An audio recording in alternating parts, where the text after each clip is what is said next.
Ku nshuro igira kabiri CRDB Bank yatunganije ihanishagurisha bise Malkia, iryo naryo rikazomara iminsi 2 uhereye kuri uyu wa ndwi ntwarante, ni mu ntumbero yo kwifadikanya n'abakenyezi ku munsi mukuru wabahariwe usanzwe himbazwa kwa 8 ntwarante uko umwaka utashe. Mediateur Muhire icegera c'utwara CRDB Bank yamenyesheje ko ari umunsi wo gushira imbona kazoza mu kwerekana hanze ivyo basanzwe bakorera mu mabiro. Avuga ko muri iyo banki bafata umukenyezi nk'umwamikazi, kimwe mu vyatumye bashiraho ico bise Malkia account. Iyo nayo ikaba ihurumbiwe cyane n'abakenyezi nk'uko ibiharuro bivyerekana. Uyu munsi rero mu gushigikira imbona kazoza y'igihugu cacu ni ibikorwa mwazanye, ni ibikorwa turiko turabona muri CRDB, aho tubona ko ibyo dukorera mu biro vyerekana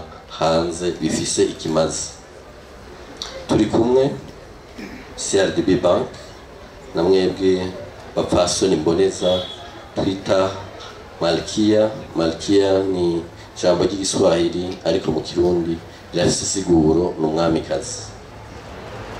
Umukenyezi rero turemeza neza muri CRDB ko ari umwamikazi. Twarashizeho n'uburyo produit yerekeye cyane abamikazi ariyo twita Malkia account.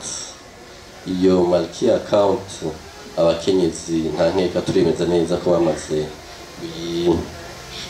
kuyimenya bakanayihurumbira, kuko gushika umunsi biharuro dufise turageze ku biharuro birenga gato 3,300 vyerekana ko abakenyezi bamaze kumva uwo mugambi.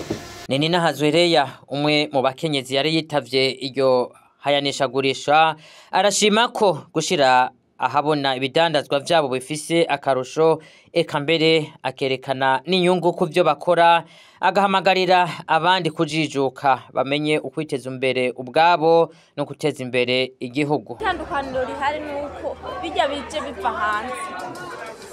Hayo mwabo nkora mbona babidandaza binyegeje bavuga ati barashobora kugufata bakakugirira nabi, ariko ibi twebwe twikorera twebwe nyene ukidandaza ufise uburenganzira bukwiye, utavuga ati barandondera ibi nabizanye mu manyanga ibiki iki tukidandariza ku mugaragaro kuko ni igikarango ciwacu twikorera. Akamushobora gutera abibaza ko ibi twikorera twebwe nyene atakamaro bifise, nuko ahubwo bojijuka nabo bakamenya ko kwiteza imbere wewe nyene no guteza imbere igihugu cawe ari byo bifise akamaro kanini. Kumenya ati iyo bavuze iterambere baba bavuze n'akazoza, kimwe mu byatumye biyumvira kugwaruka rw'abigeme bahejeje amashure ya kaminuza, abo bakazoronka akaryo kwimenyereza akazi narijya mu bakozi ibanki ifise